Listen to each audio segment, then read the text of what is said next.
afternoon. I hope you're all having a great day.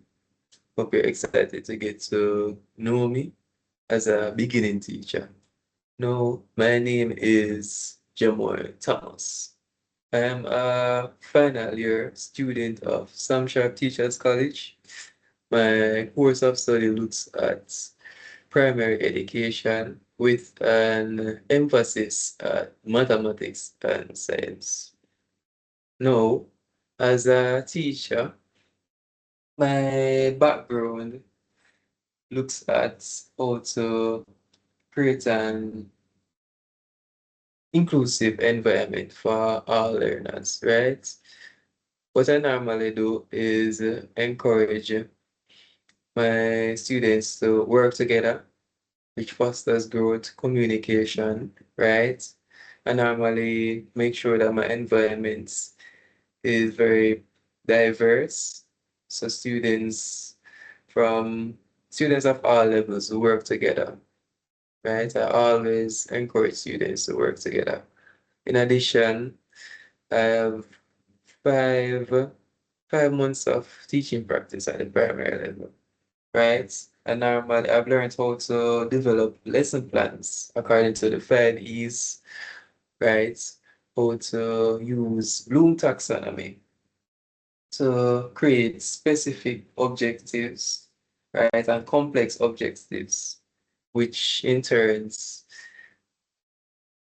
looks at meeting educational needs of the students, right?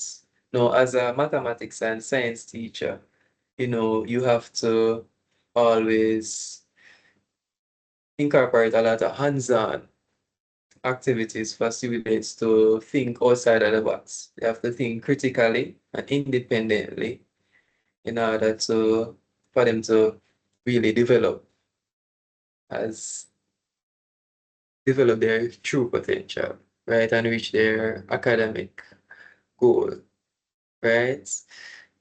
In short order, I've also utilized a lot of ICT in my lessons, where I've used YouTube, I've used PowerPoint presentations, right? I use Google, I've used ChatGPT to help me develop my lesson plans. Also, I've used Canva and Quizlet, right? Let me just share screen for a bit, show you a lesson that I would have taught my students, a science lesson where I've incorporated the use of different strategies to meet different learner needs, right? I would have allowed them to look at a chart, right? I would have used materials, different food items where they would have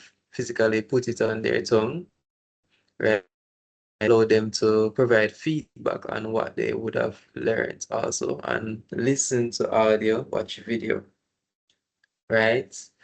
Now, as a teacher, you have to always keep an eye and strive to do better, right? You have to always be a lifelong learner in order to see real change and real difference in your learning environment. Teacher, that's how that's one of my philosophy of going forward to inputs in all my students, that learning is a continuous process, that education is the foundation for life. Education is life itself. And that's pretty much it as my background. I thank you for listening.